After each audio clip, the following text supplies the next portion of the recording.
1 Samuel chapter 23. When David was told, "Look, the Philistines are fighting against Keilah and are looting the threshing floors," he inquired of the Lord, saying, "Shall I go and attack these Philistines?" The Lord answered him, "Go, attack the Philistines, and save Keilah." But David's men said to him, "Here in Judah we are afraid. How much more then if we go to Keilah against the Philistine forces?" Once again David inquired of the Lord, and the Lord answered him, "Go down to Keilah, for I am going to give the Philistines into your hand."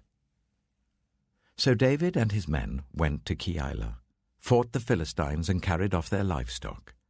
He inflicted heavy losses on the Philistines and saved the people of Keilah.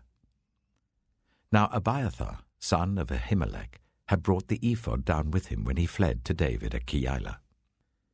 Saul was told that David had gone to Keilah, and he said, "God has delivered him into my hands, for David has imprisoned himself by entering a town with gates and bars."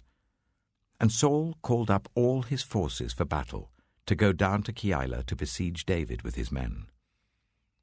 When David learned that Saul was plotting against him, he said to Abiathar the priest, "Bring the ephod."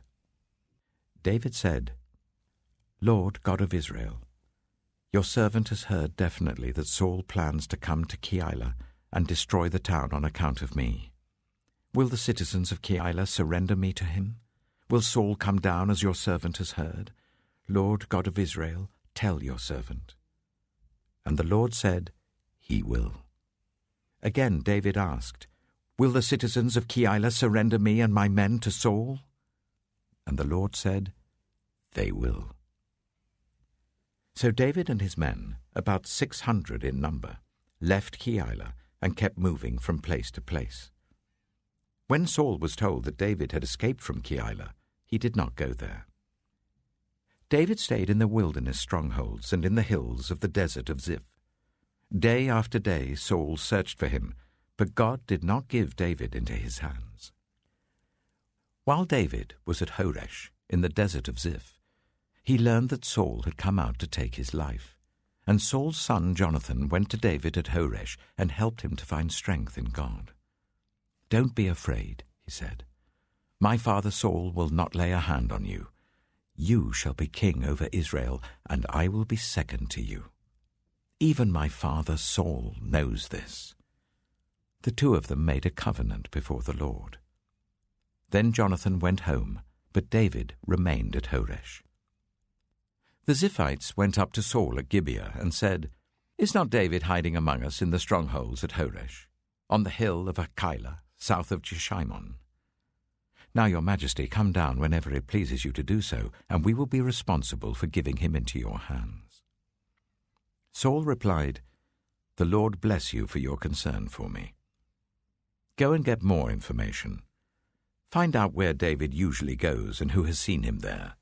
They tell me he's very crafty. Find out about all the hiding places he uses and come back to me with definite information. Then I will go with you. If he is in the area, I will track him down among all the clans of Judah." So they set out and went to Ziph ahead of Saul. Now David and his men were in the desert of Maon, in the Arabah south of Jeshimon. Saul and his men began to search, and when David was told about it, he went down to the rock and stayed in the desert of Maon. When Saul heard this, he went into the desert of Maon in pursuit of David. Saul was going along one side of the mountain, and David and his men were on the other side, hurrying to get away from Saul. As Saul and his forces were closing in on David and his men to capture them, a messenger came to Saul, saying, "Come quickly, the Philistines are raiding the land." Then Saul broke off his pursuit of David and went to meet the Philistines. That is why they call this place Selah Hamalakoth. And David went up from there and lived in the strongholds of En-gedi.